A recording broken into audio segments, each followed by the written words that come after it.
Hello everybody, welcome to SketchCraft Live. I am Rob Duenas, graphic artist Esquire, and if you are joining in for the very first time, you should know that typically we talk every week, not every month or every 3 months, every week, about art, movies, and comics related new stuff, or whatever the hell we're working on at the time, chosen by either myself or you, the audience, or some of the people joining in today, such as Ashley West from GangFeather.com. Ashley, say hello. Hey! Hey, Ashley's here. There you go. All right, also joining in is Brandon, Lead Heavy, Mega Potato, Needs to Drink a Rockstar. James, say hello. Hey, everybody. How's it going? Who is that? It's a super happy, energetic Lead Heavy. That's a super amped to be here. That's a crispy potato versus the soggy one we were dealing with just one moment ago. Okay, so we are now on episode 47 of SketchCraft Live. You know, we would have crushed that 50 threshold like a month ago, but I have moved to a new studio. So if you're looking through the old podcasts, right on the playlist under SketchCraft Live, and you see that the background has changed in about an episode or two ago, it's because I moved to the land of potatoes. You know, that's weird, Brandon, isn't it? That you're the potato guy and I'm the guy that lives where the potatoes are. It just comes down to that. You love me in your life any way possible. It is all about me and potatoes. So I don't know what you just said, but all right, let's move right on. Ashley, you have a lot posted up on the topics. Is there anything you would like to talk about? I got scared for a minute. I was like, what am I supposed to say? Yeah, you know, couldn't think of anything. I Sorry. know. I can see. I'm sorry. Well, you're just continuing to work on your Kickstarter that you just wrapped up a couple weeks ago, right? Yeah. I mean, like, I'm working on an Akira Commission and Tetsu. nice. Have you read the manga? No. I haven't seen the movie. What? But to be honest, like, first of all, I mean, what, that came out in 1988 or something? 89. Right? 1988. And is it rated MA? Sure, whatever they have. Possibly. Okay, I so don't I've even only look at been able ratings to that see it- I've only been able to probably see it safely without being freaked the hell out for like 10 years. Okay. So, I mean, you know, I'm not sure. I mean, and I haven't really, I mean, come on. I'll see it eventually. So just. I would recommend reading the manga and then seeing it. Just Rob's advice. Okay. If you do that in the opposite order, I don't want to hear jack squat. So, but trust me on this one. The manga is, well, you're just going to realize how insignificant you are as an artist. Like, it's a good, and I say not just you, I mean me, Alex Ross, Jim Lee. I mean, I want to know how many people worked on that manga. Brandon, have you read the Akira manga? A long time ago. Now I know Japanese illustrators do have assistants, right? But I don't know what that means. You know, no one's really clear on what assistants mean exactly. And what are you talking about? You're talking about like worth ethic wise or like detail? I mean, what do you mean? Like, what is? So you haven't seen the manga, so it would be like saying one person. Beautiful. It'd be like saying one person directed and did all the special effects for the Lord of the Rings. Okay. You understand? It's just it's a lot. It's a lot to look at, and you're just like, one person did this? No way. It's so much for like the time it took or something. Would you guys remember? And just the. Well, do you remember Dreamwave Comics? No. So Dreamwave Comics, they kind of helped relaunch Transformers.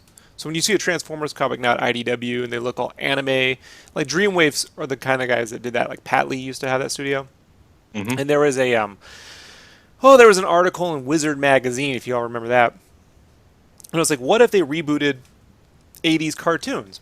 And they had Pat Lee do a Transformers piece, and Had McGinnis did a Thundercats piece, or is that McGinnis or was it J. Scott Campbell? Might have been J. Scott Campbell. And Joe Mad did It this was J- I Ninja think Turtles it was J. piece. Scott Campbell. Yeah, and Joe Mad did this Ninja Turtles piece, right? So, and if you've seen that Turtles piece, that's from the Wizard piece. Anyway, that got Dreamwave the Transformers license. Anyhow, moving right along, when he put together the company, he had people drawing backgrounds and he was drawing the characters. And he was saying that, like, well, in Japan, they actually do that, you know.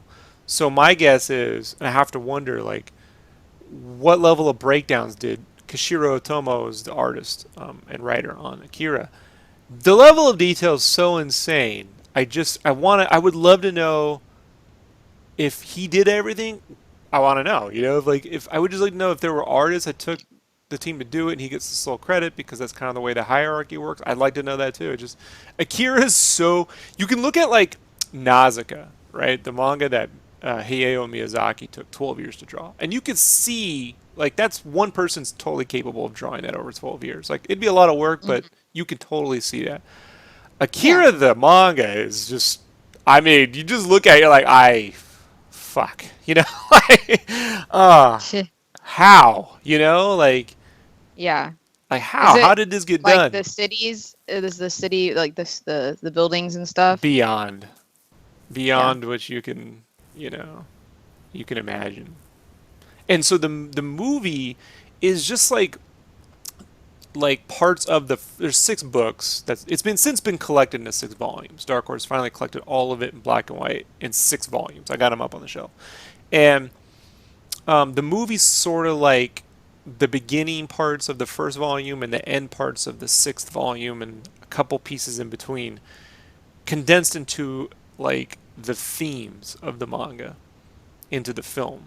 It literally is like an adaptation, not an adaptation, a translation of an element of what's in the manga. But the manga is it's so big, and it spans so many different things, and all these characters have different arcs, and there's complexities that I'm like, why haven't they made a 64 or 48 part anime TV series? You know that like Yeah. really because it's huge. Like and so Yeah. a lot of people get confused by the anime, but if you've read the manga, which wasn't available here in the United States in its entirety when the anime came out, you know, so when I got into the anime, I was just blown away by the visual of it. You know, it was like Blade Runner animation. It was just like, whoa, this is Yeah.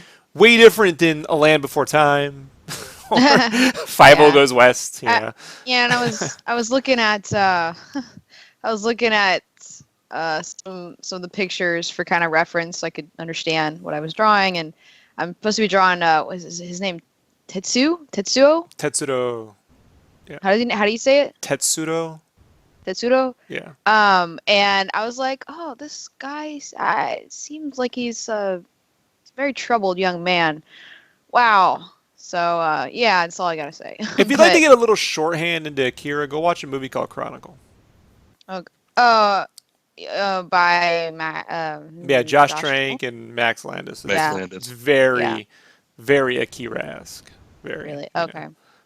Not to knock them, like they chose well, so it's Yeah, gonna but I probably mean, end it up looks being. really cool. I need to see. I mean, I want to. Yeah, I mean, I am interested in seeing it, but also now reading it. So Yeah. I will So- do that.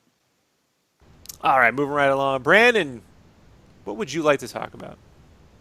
I want to talk about Mark Millar.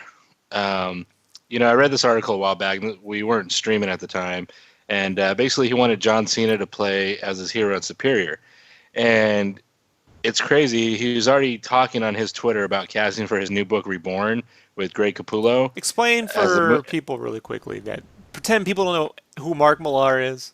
Okay, Mark Millar wrote the comic book Kick-Ass before it was made into a movie.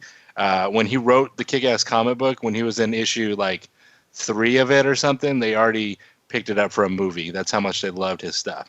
And it seems like every time he writes a comic book, by the time the first issue comes out, it's already getting sold as movie rights.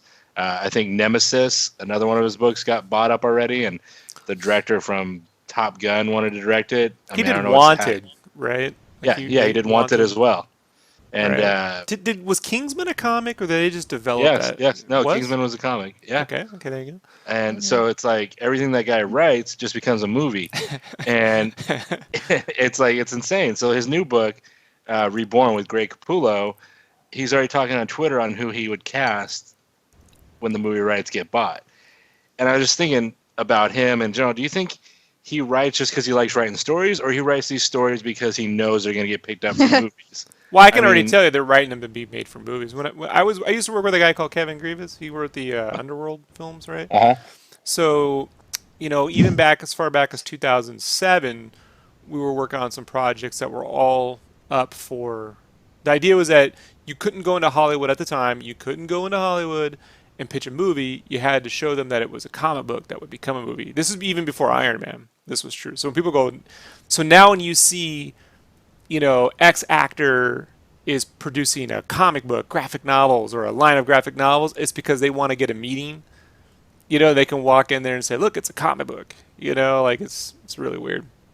Um, that being said, Mark Millar is just a really like I think he's a talented guy. Like he went on my radar when he wrote a book called Red Sun, which was an Elseworld Superman story about Superman instead of landing in Kansas, landed in the Soviet Union, in the 30s, and then ended up becoming like this giant superpower, and it was Which really is good. great. It's one of my favorite Superman stories. Yeah, and Luther ended up, becoming like this American hero, and it's a really cool story. And when Superman Returns kind of went, he was, really trying to push to make a Superman movie.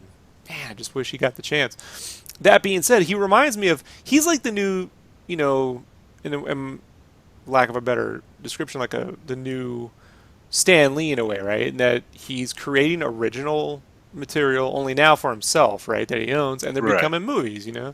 So so he did, this is off the top of my head. So Wanted, Kingsman, Kick-Ass. Kick-Ass 2 wasn't really based off the comic though, right? Like that was kind of No. its own thing.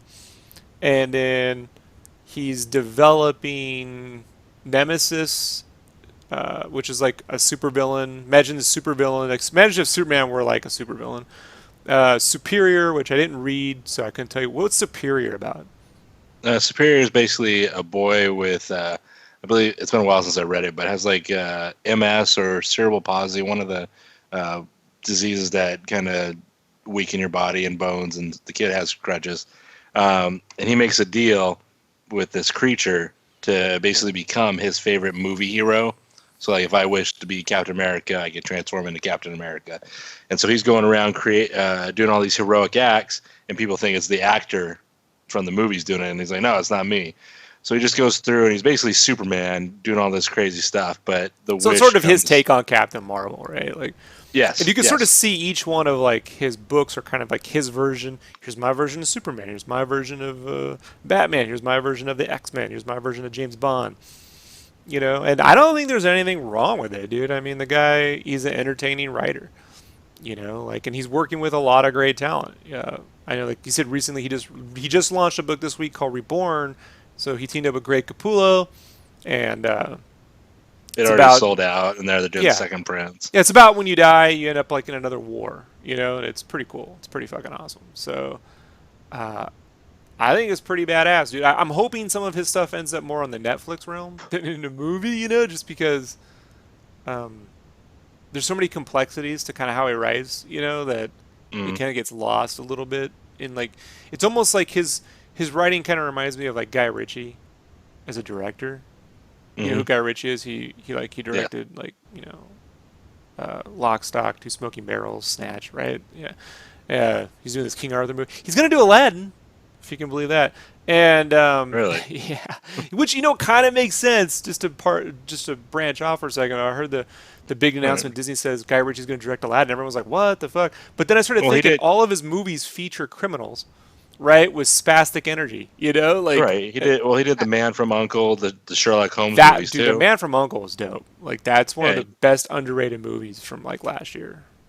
I like the Sherlock Holmes movies. I like the when he used the slow motion cameras too, which wasn't really done that much with that whole slow mo type guy stuff. So, just underrated.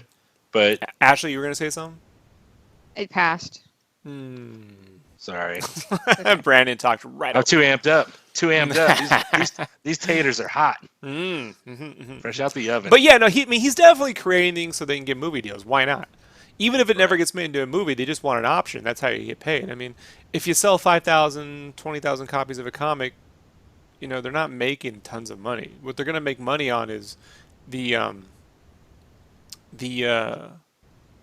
rights to a movie. They get an option to get $120,000, $250,000 option, and that's before the movie gets made. You just get paid. So why not? I mean, he worked with Sean Gordon Murphy on this thing called Chrononauts. That shit was dope, dude. I got that one on the shelf right over there. So, even his book Jupiter Legacy, I think that got bought already for movie rights. yeah, but I think after the Wachowskis, they should never put the word Jupiter in a film ever again. Right. Like, it's that weird movie with Channing Tatum furry ears, and I don't fucking know. You want to see a really weird movie? Go watch Jupiter Ascending. If you don't want to watch a bad movie, don't watch that movie. It's hard because it makes defending Speed Racer very difficult. Like, Wait, Ashley, defending Speed Racer, the live action one? yeah, I love that movie. Yeah. See, I haven't even seen it, but I've seen the visuals, and I'm like, and I've heard that people really hate that movie, and I'm like, why? Like, I don't know. Because they hate fun. It's probably too long. My advice would be fun. it's probably too long. It should be a 90-minute film. Yeah. But I saw it in IMAX. It was phenomenal. I got the Blu-ray now. But I mean, like, yeah, that's that's pretty fun. Great movie. Best little kid acting since, Goonies. And then now, of course, we got Super 8 has since come out, and Stranger Things. So it's since changed. But before that, I mean, the little kid acting was great. I was like, I always had this rule, like, I never want to see a little kid and an animal team up in a movie, and then Speed Racer changed that. So that was a fun film. But Jupiter Ascending is really bad. Did you ever see it, Ashley?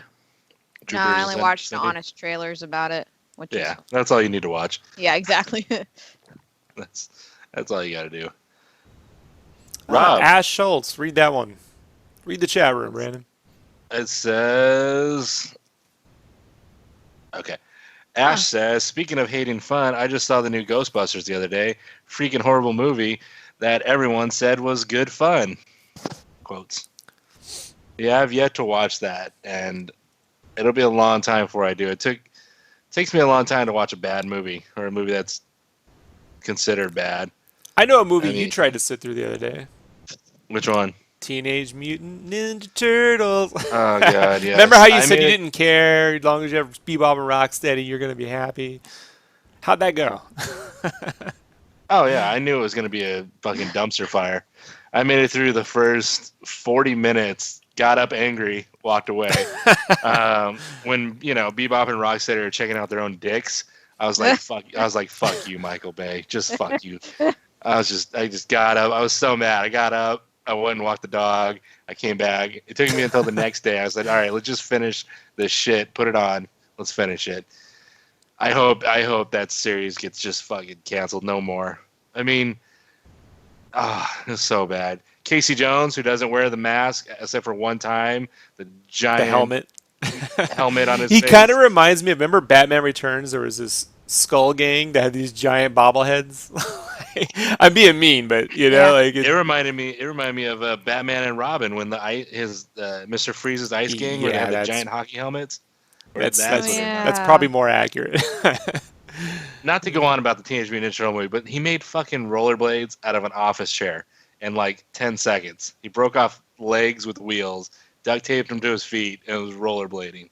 I think the honest trailers said something about that too. Yeah, they're like, he did that. It just like, I don't know. Yeah, but honest trailers, like, it's hit or miss, right? Know. Like anything else, when you're like, when they find a movie you like, you're like, hey, like, like, where's the line here, Yeah. So, Ash said he was MacGyver with those blades, pretty much. Another one that I hated that ruined my favorite thing was X-Men Apocalypse, because Apocalypse has always been my favorite villain ever, and that shit fest happened. That was great. So it just seems like every time I like something, it keeps getting ruined. Yeah, but X-Men Apocalypse is different. It's not a shit fest. It's a whatever fest. Like, if you never watch whatever comes out after X-Men Apocalypse, if you never see that movie, it won't matter. It doesn't actually seem to exist in the universe. Like, it just, we did a review, right? I know I did one. I think I did one with Kyle. I don't know. You might have. Not with me. Let me look back let me look at the playlist here. Let me You look at might the have with me, I don't know. podcast. Look at the podcast, Sketchcraft Live, X-Men Apocalypse. I thought I did one. Could have sworn. Maybe I just talked about it with Kyle on the stream. I may have planned one and never got around to it. Hey, Rob. You ready for this? Sure. Ding, ding, ding, ding, ding. It's time for Game Cave updates. Oh, Game Cave updates. Hit us with it. Well, I'm not going to bore you all with this, right? Because this could go on for hours. And I tend to hold my wife captive when I complain about this. So I won't hold you two captive too much. But I will be doing a Game Cave dev blog soon just to kind of go over what I've been up to. So I finally moved from Idaho to here. And I haven't touched Game Cave in about a month. Maybe full-time, like 2. Anyhow, I don't know. So I wanted to talk a little bit about like when projects sort of take too long. Like when they take 3 years when they probably should have took like 8 months, you know? And you're just like, why? You know, why does this keep going on? You know? And so to run it, the quick synopsis, folks, I had everything from a business partner kind of screw me over to, you know, having to get a new job, to my brother-in-law died, to my dad died, to my mother died, to lost the job and had to figure out how to do this all full-time, to moving my stuff, and now it looks like my other uncle might be dying soon, so that was fun news today too. So GameCube seems to be the things that's always gotten short shrift, like on my work schedule. Like every time I get rolling, some other fucking shit goes down, and I'm almost afraid to work on it, like because people die when I work on GameCube. It's the strangest thing, right? Brandon, you've seen this, so if I'm making this up, you call me out. Like, have you seen? It's all lies. No, I'm just kidding. Yeah, you got an interesting life, and it seems like every time you do touch pen to paper or touch keyboard for a Game Cave, you get a phone call saying, "Hey, you need to come put on your suit because shit's going down." So I got someone why that I said, you know, it's like the two things in my career that sort of like kind of got really weird and kind of derailed me a bit was working on comic books and working on video game magazines. And I've managed to put both those things into one project. So surprise, surprise, when it causes me, you know, a little bit of hell on earth. But one of the things I've been doing for the past year or so is working at how to incorporate the text and concept art and comic book panels all together. And if we can kind of me desktop with head. So this right here is InDesign. And if we zoom out, you can see all this text is just one chapter. And this document is set up so that I can take whatever I write, dump it into InDesign and see how many pages it's going to take up in my pagination. Because I have only so many pages I can add before I lose money due to weight and just printing and everything else. So, and everything has to be an even number of pages. And it has to, in the end, be a multiple of 4. So if this is 2, 4, 6, 8, 9 pages, I have to have a minimum of 10, but a multiple of 4 overall. So 12. Does that make sense? Like when you piece all this stuff together. So I take this and then I figure out how many pages I'm going to have in concept art and how many pages I'm going to have in comic book panels. And I have to make certain that those panels are set up so that no matter where I put them in the text, it will always push it to the page number that it needs to be. And this has taken forever to figure out how to do. I have worked it out though. Like if we come over here to Photoshop, you can kind of see like I initially mixed up the concept art and the text so that let me kind of quickly show an example of what this would look like. Novella, chapter 1. So this is one of my earlier revisions. So you could see here initially I thought the text would be read like this and you could see concept art from the book. And that works just fine, except when you add comic book panels. When you add the film strip panels, it becomes cluttered to put concept art and comic book panels in between each page. So what I've had to do was make it so that I know that all these little boxes, these types, like these are called item boxes. Right here. Let me see if I can get this display to go. It's not linked properly. So it's high res, folks. It's just the way InDesign works. I don't want to relink this right now. So these are item boxes. These are quarter panels. These are half panels. I'm not using this anymore. And I had to resize all these so they can fit 1, 2, 3, 4 quarter panels to a page. All these item boxes could fit up evenly across a quarter panel, and that these half panels fit 2 up. So that way, when I say I'm going to add, if I'm going to add per, let's say in this chapter I'm going to have 2 pages of concept art. In the book, I know that these item boxes will match up to the quarter boxes, to the half boxes. See how they kind of fit, right? And so I can go on one page, and they'll always be on the left hand. So the text, let's turn this off. Let's go ahead and just take, whoa, this is just an example text I dumped in.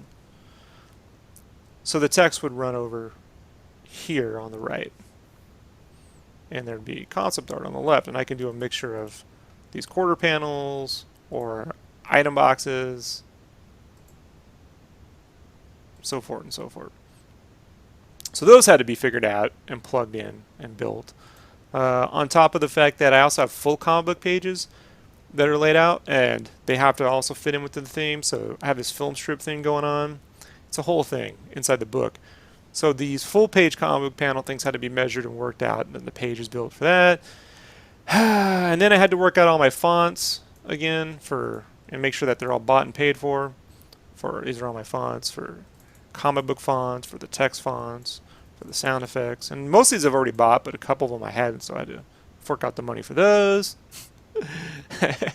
And yeah, dude, it's a lot of work assembling all this, making it all like fit together.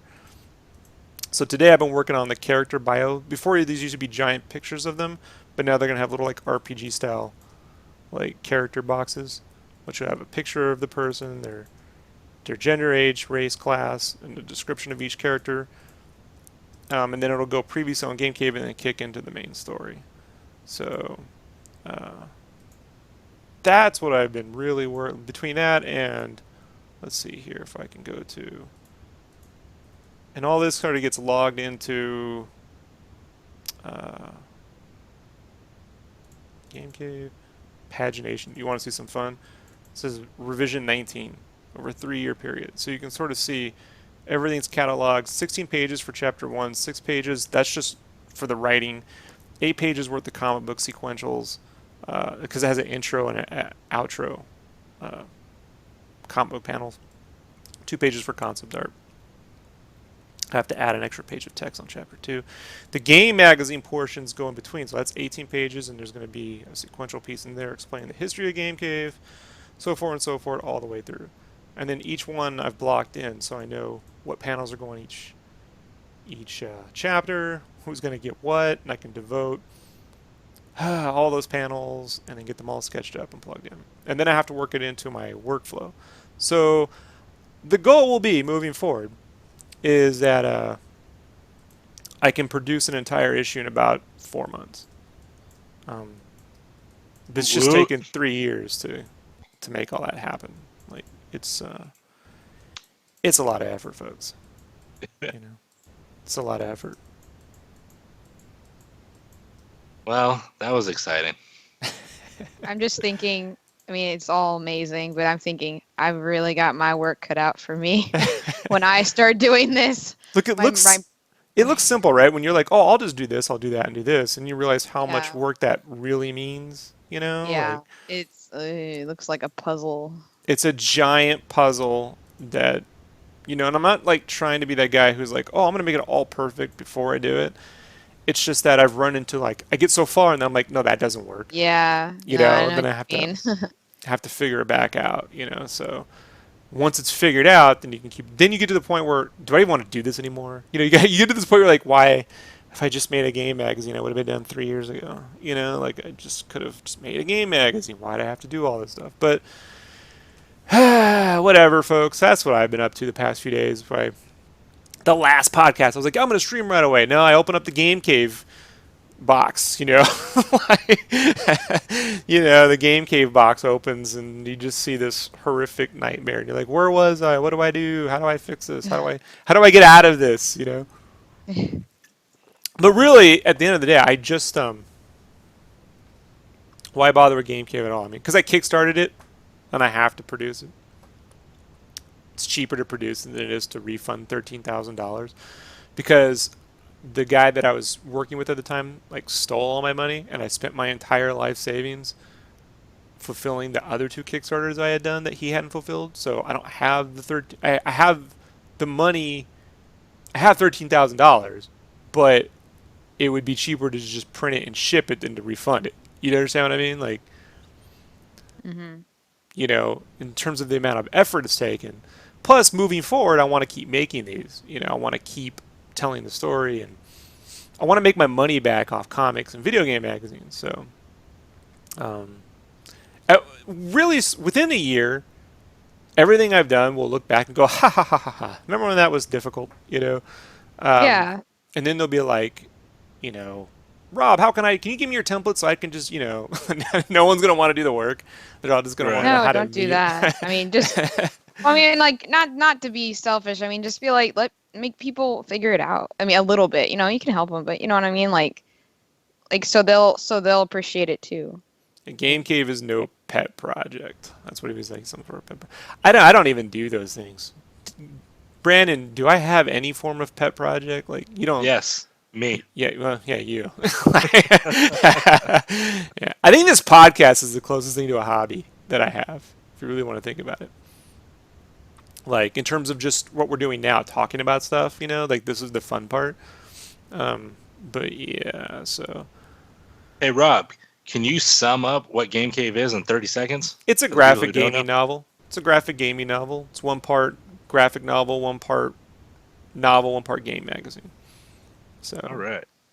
You know, it takes place in a world where they import our video games, a JRPG style world where they import our video games, and it's about a girl who's a sky pirate who ends up taking a job to kind of get her shit fixed, and ends up, like anything else, working at a place she hates. So, and nothing goes well. It's the opposite of Supergirl, where, you know, she's got a great job and she's got the perfect people and everything's going right, but she doesn't know what to do. My character really wants to know she knows what she wants to do, and the world won't let her do it. Like everything stops.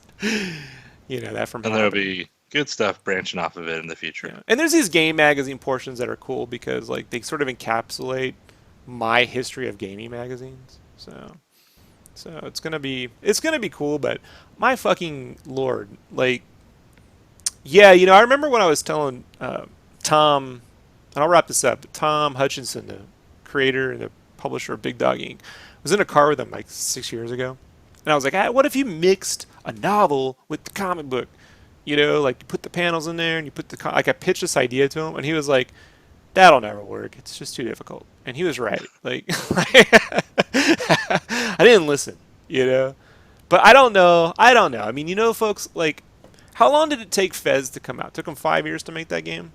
Mm-hmm. You know, I think if it's taking a certain amount of time because it's hard to do, but then you learn, unlike Phil Fish, I'm not going to go psycho and give up. And I liked his meltdown. that guy is very passionate. I thought it was, I liked it. I'm not, like, being mocking. I thought it was, like, he was very, like, just, like, he had every right to be. I mean, I know he probably shouldn't be that way, but I mean, I could imagine. It's a shame because it's such a good game. You want more, Yeah. right? Right? Like, say what you want about the guy. He makes fantastic games. Fez is fantastic. It's my kind of game. I love it. Love Fez. There's a lot of pressure. I mean, you know, I like the guy. He seems to have a little bit of high. Have you seen the Indie Game movie? Yeah. Yeah, so you could see, like, when He's got some anxiety. when he switched the demo. I mean, come on. Like, the night before, you know, PAX or whatever, like, he updated the demo and nothing works. You're just like, why would you do that? Not the time to work on the game, man. Like, you know, poor dude. But, I mean, whatever. I know Polytron just came out with... Did they produce... I don't know. I got to ask Wesley. They came out with a game on PlayStation VR this week called Super Hypercube or whatever. It's like a VR Tetris. And I don't know Yeah. if like Phil worked on that or if they just published it. I don't know what the deal is with that, but that's getting pretty cool reviews. So whatever. But that's Game It seems Cave. very that game, by the way, seems very stressful. Like for some reason, just the way it seems. I mean, I'm sure it's not, but You I don't know, cannot just the judge way- VR games by 2D videos. No, I wasn't even watching a video. I was reading it. I was reading about it, and just the way that I saw one picture of it, one screenshot, and I was like, and the way that they were describing it, I was like, oh my gosh, sounds very stressful. But I'm sure it's very fun. So my advice to you people out there is don't kickstart a project before it's complete, or unless you really need the money to get help to get it complete. Right. Like I'll never kickstart a book before it's done ever again. So I mean, whatever. All right. Hey, Rob. Yep. I'm gonna say it wrong, but I'll say it my way. Snit, snit. Snick it. I say it without the K. Snit, snit. Oh, let's snick it. Snit, snit. What, Is you it sound- snicket? Because I always say snicked. So I don't know. You can say it however you want, Ashley, and that's the joy of being a nerd. Hey, Rob, let's talk Wolverine 3 news. Says you got it as a topic here. Yeah, so a lot of Wolverine 3 stuff has come out this past couple weeks, right? Uh-huh. And I don't care. Let me tell you all, folks. I don't care that it's R-rated. I don't care that it's going to be grungy. They say, I don't know. All the images so far from this movie look like a Calvin Klein ad to me. Like, I don't know. They're all weird. They're very pretty and very monotone. I have a question. Sure. Yes. This might be a dumb question, but do you think that it's rated R because of Deadpool? Yes. Sure. Okay. I'm just saying. Sure. Did that start? I mean, obviously. But it's not the Deadpool writers, right? So. No, I wouldn't think it would be. It's because everybody got tired of seeing Wolverine try to be a badass with no blood, no nothing. I no know, and he's all arms up. like, trying to. I saw somewhere they were like, yeah, in the animated series, he's always trying to swear, but he can't. So he says all these weird, like, amalgamations of words that are just kind of like, you know what I mean? Yeah, well, that's Just Chris Claremont back in the day, right? Like Yeah. writing, Bub and, Jungle stuff. I mean, just coming up with nonsense, I don't know, man. I just don't care about this overly pretentious Bryan Singer universe anymore, Like, after Deadpool, I'm like, why can't we just get an X-Men thing where, I'm not saying that they're always having fun, but, that doesn't have to be curse words and raunchiness, but, like, if you take out all the, like, Colossus vomiting, thing, it still works. That character works, He's hopeful. He's got some good, you put him next to a brooding teenager character, it works. Like, True to character movie. I mean, what universe does X-Men 3 Wolverine 3 take place? It looks like so that all the events of Age of Apocalypse or Days of Future Past were pointless. I don't know. That it's all going to end in a wasteland, anyways. But they fixed it, right? No, I guess not. Like, I'm just I don't telling you, it sort of feels like this will be their Batman v. I almost feel like Wolverine 3 or Logan, whatever they call it, could end up being like their BVS, right? This thing that's just super dour for no apparent reason, And I hope it's like 4 hours long. Like, like it'd be great if they just released the 4-hour version and then the DVD gets you the faster version. Right. Like the super edited cut. Someone was saying the other day, like, if all the movies coming out to Blu-ray and DVD have more footage, why even go through the film anyway? Like, and they make a strong point. Like, if the movie doesn't, like, if Batman v Superman only makes sense on Blu-ray, then why even see the film at all? I guess 15 minutes of footage is going to be added to Suicide Squad when it goes to Blu-ray. Right. So, would they have lost that? How they're like, the excuse for not putting that footage in the films is that it cuts the amount of times they can show the movie, right? To which I say, with the fucking previews we have to sit through, when these fucking films start, because like, I think Brandon, when we saw Suicide Squad, it was like 15 minutes. Oh yeah, at of least trailers. Right? there was at least 6 trailers. I mean, there was a lot of trailers. It's at the point where me and you were like, "Hey, what movie are we seeing again?" And they're like, "Oh shit, yeah, that's right, Suicide Squad." Yeah, I Like, forgot. Like, these days, you only know what movie you're seeing because it's the only movie that isn't a trailer that plays before the movie starts. I think the only movies I really want to see the trailers for is if I'm seeing like an animated movie, because I get excited for new animated stuff. Well, I used to. I don't know Like how. I mean, I'm Storks? sure I still do. What? like Storks or I How- didn't even, I don't know about that one. I haven't really heard much about it. But I mean, I don't know. The action stuff I could really care less about. But 2D I mean, obviously I'm an artist, so that would probably pique my interest. At least the art for it, maybe not the story. But how many 2D animated films? I know barely any. Like if they But- showed trailers for anime, that'd be cool. But Yeah, well, they're not going to. right, you know. So yeah, I don't know, man. The only time you get really 2D animation anymore is if it's after a cartoon that was, 2D. For instance, like SpongeBob or something. But even then, they try to do things with it. So I watch anime, so I don't give a shit. But I know. but yeah. So Brandon, you can't wait for Logan, right? You're gonna go to Yeah. again and be disappointed again in a Wolverine movie. that last one, the last one that I went and saw, fuck, I was so mad after it. Like, I was just sitting because I didn't want. I went with Andy Bond, who's been on the cast a long time ago, and It's his he's an birthday artist. today, so happy birthday, Andy. Shit, I better text him. I don't Good think job. it's his birthday, but it might be. I don't know. Anyways, so yeah, at the end of the movie, towards like the last 5-10 minutes, when Wolverine's getting his claws drilled into by old ass Silver Samurai, I just sat forward and just stared at Andy. The whole end of it, I just stared at him. Didn't even look at the movie. I just stared right at him, just so he knew. And I was just like, "You made me drive." I had to drive all the way across town because we met him on his side of town and sit through that. And I just glared at him. Here's the thing: I wouldn't mind the movies if they went the Deadpool route, not the R-rated, but the actual like, give them some real fucking suits, give them masks, give the villains looking like actual comic book characters. Deadpool was great because Teenage Negasonic had the yellow suit; she had the New Mutants look. Colossus had the Ultimate X-Men suit where he has the black with the red crisscross. So they mixed like different looks in different books, but they still did the comic book thing. Apocalypse fucking sucked because he didn't look like Apocalypse. None of them had any suits till the end, and they look like shit. I don't care that's R-rated. Just give me like suits. Put Wolverine in a suit. Put other characters in comic book outfits with capes and shit. Fuck it. Why not? It's a comic book movie.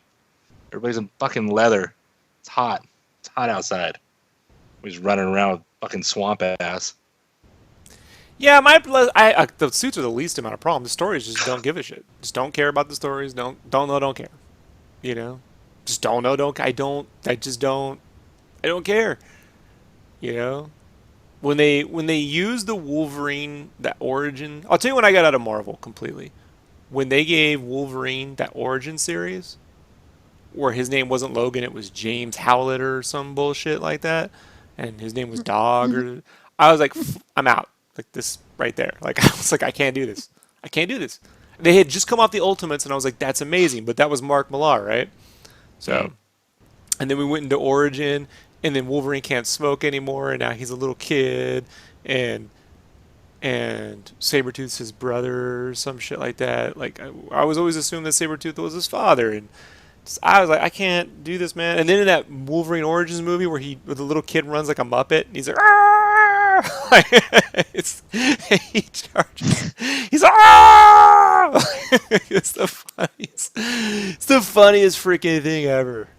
So, yeah, I don't know, man. They've yet to. I almost feel like Wolverine should be more like a Netflix show or something, where you can spend time with him. But in the movie, it's just going to be Hugh Jackman grimacing.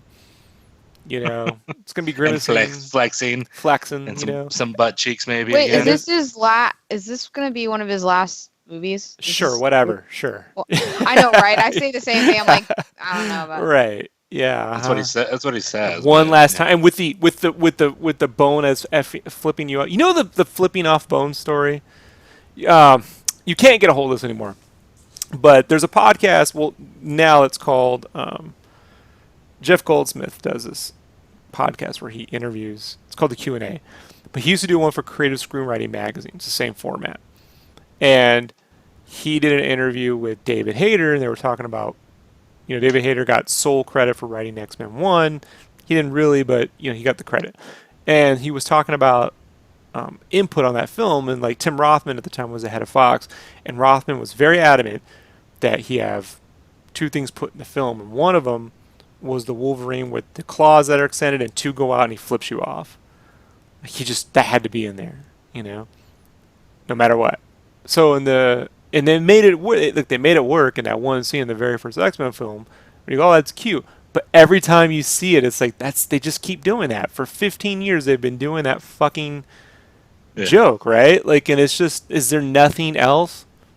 Is there? I mean, if you handed that script off to the Deadpool guys, they could write you probably a serious film. If you got like the guys at the Russo brothers, I mean, they did Community, so they get comedy, they get serious writing like in Winter Soldier and stuff. Like, I think Wolverine needs to be more like, but more of a blend like that, where it needs good character work, and I just don't. What am I supposed to do? Oh, he's not tough anymore. Oh, he's tough now. He don't got his powers. Take your powers. I don't want to see any more superhero movies where they got to lose their powers. Like I'm after Spider-Man 2 where he just forgot his powers. Yeah. People say Spider-Man 2 is like the greatest superhero movie ever made or the best Spider-Man movie. I'm like, that's the one where he just forgot his powers, right? Like he's just like, I don't know. I'm bummed. I don't know, man. I just, when you see like Luke Cage or Jessica Jones, there's more character development in those two shows than all the Wolverine appearances combined. What's Wolverine's favorite meal? I don't know. To this day, I don't know what he likes to eat. Whiskey and cigars. Yeah, I was gonna say, never mind. I think he likes jerky because he had that in his truck, right? Joke. Like Rogue ate some jerky, right? I think. Ashley, were you gonna say the inappropriate joke? No, it was dumb. I'm not even going to say it. My original thought was inappropriate, so I went with cigars. That was better. Yeah. So I don't know, man. That being said, I hear fantastic things about Doctor Strange. So, a few of my friends saw that there was a 15-minute preview of Doctor Strange in IMAX last week, which I didn't get to go to because the move. And they said it blew Inception out the water. Like whatever you thought that movie did with reality, it does all that stuff in 3D, and it's crazy, fucking crazy. Like, so. If that's a movie you're like, I don't really know if I care about, that's when a movie sneaks up on you. When you're like, I don't know if that movie, that's not my thing, that's when it gets you. And I believe Marvel at this point Marvel can make Squirrel Girl, make that $1 billion franchise. Right. I just think they could do anything, and they know what they're doing, And I don't even like their books, man. I like their movies. Their movies are like comic books. Their fucking comics suck. Like I don't like or care for any of their comics, but I certainly like the movies and the TV shows a whole lot. So anyways, we're at the 47 mark. Is there anything else we've missed, Brandon? Is there anything else you'd like to bring up this week? I'm back to doing art more full time, so that's good, and you don't have to nag me about it. I actually worked on it all on my own this weekend. So that was good, getting stuff done for me. Good for you. Yep. Someday you'll finish.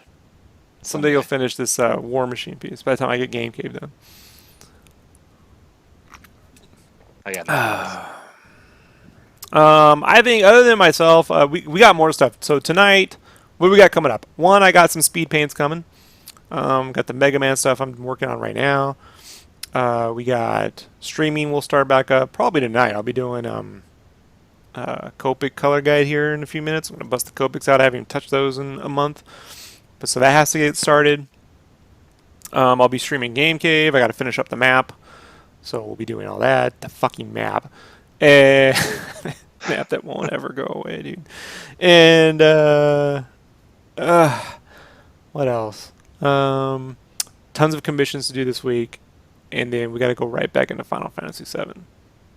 So, Oh, yeah. Oh yeah, Brandon, the pain's coming for you. I know.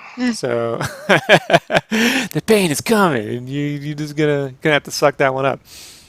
But everything's stable over here so far. So I'm hoping things just chill out now, and I can just kind of get right back into the rhythm, and we can keep making stuff and get a lot more posts put up. But I think everyone's been pretty patient. So I feel bad for the Thanks people. to everyone for being patient. Yeah, especially you people who got commissions in August and you've had to wait. The one guy from Cons had to wait since June for that Batman, but he's getting a hookup, so I don't care. So he was like, "What? Where are you at with this commission?" And I was like, "Well, like I can actually Just send show him a you." picture of a blank piece of paper. No, it's being worked on, but I can give him actual percentages now because check this out, folks. We'll wrap up with this. I use Trello. So I can come over to any commission, right, and with the checklist be able to check off whatever's done and give you an actual percentage.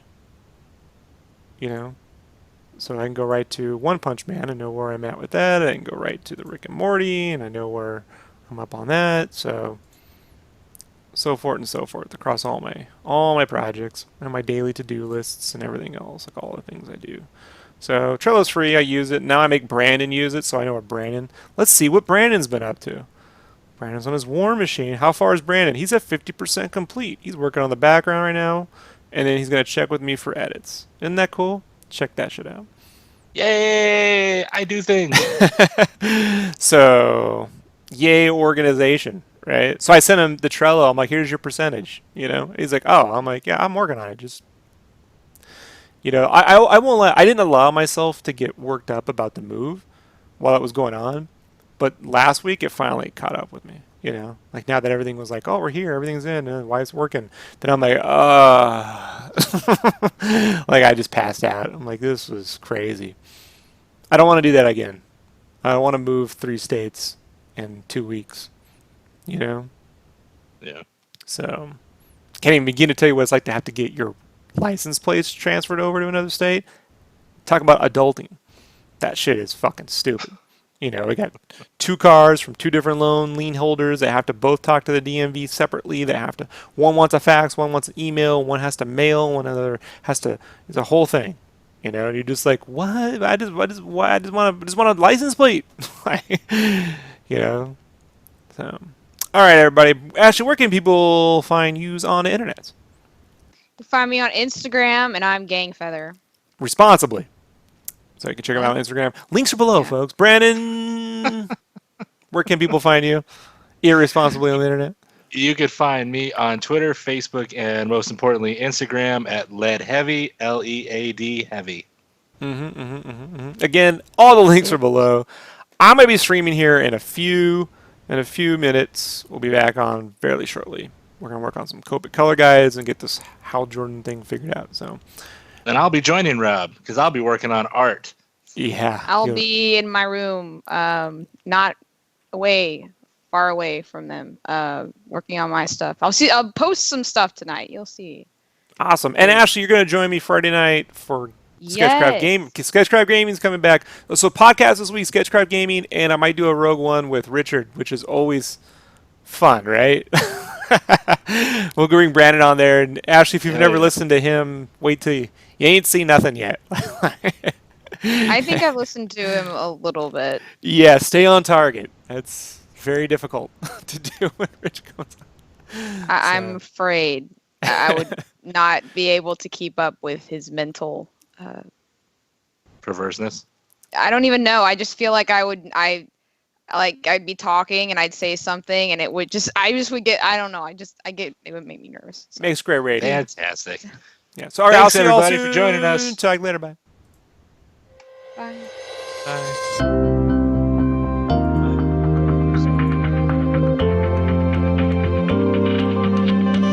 Ba-da-bum.